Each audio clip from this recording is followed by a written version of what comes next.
చూస్తుంటే చాలా బ్యూటిఫుల్గా కనిపిస్తున్నారు Thank you. టీజర్లో అండ్ ప్రజెంట్ నవ్వు కూడా. Thank you. సో ఏంటంటే మీరు ఇంతకుముందు తీసుకున్న ఫిలిం చూసుకున్నట్లయితే ఓదెల రైల్వే స్టేషన్ కానీ కుమారి 21 అంటే అటు మాస్ అంటే ఫ్యామిలీ ఓరియంటెడ్ కాకుండా out of the box subject చేశారు. బట్ మళ్ళీ సేమ్ టైం రీసెంట్గా అలా నేను చేరి బట్ ఇప్పుడు హనీమూన్ ఎక్స్ప్రెస్కి వచ్చేసరికి మళ్ళీ ఫ్యామిలీ చేస్తున్నాం. బట్ ఎలా అనిపిస్తుంది మల్టిపుల్ టాస్కింగ్ యాక్టింగ్స్లలో? అంటే కొంచెం డిఫరెన్షియేషన్ డెఫినెట్గా ఉంటుంది కదా. I like all genres of film. So నాకు జానర్ అంటే ఏదైనా specific, like I don't have a specific genre in mind that I want to do. I like crime thrillers as much as I like a romantic film, as much as I like a murder mystery, as much as I like a family drama.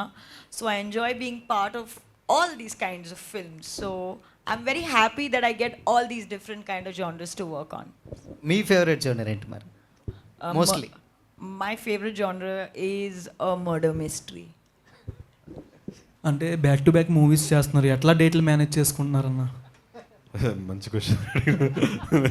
నాకే అర్థమవుతుంది నేను ఎట్లా manage చేస్తున్నాను. అట్లా జరుగుతుంది అంతే. అంటే I have been blessed or all my directors have been very kind. అర్థం చేసుకుంటుండ్రు, ఓకే వీడు చేస్తుండే ఆ సినిమాలు అని చెప్పి యూనో లైక్ నిన్నటి వరకు ఐ వాజ్ షూటింగ్, ఈరోజు మధ్యాహ్నంకి వెళ్ళి మళ్ళీ షూటింగ్ పోవాలి. సో బాలాగారు అర్థం చేసుకొని పొద్దున ఈవెంట్ పెట్టుకున్నారు. సో నేను ఈ సినిమా చేస్తున్నప్పుడు హ్యాడ్ అనదర్ షూట్.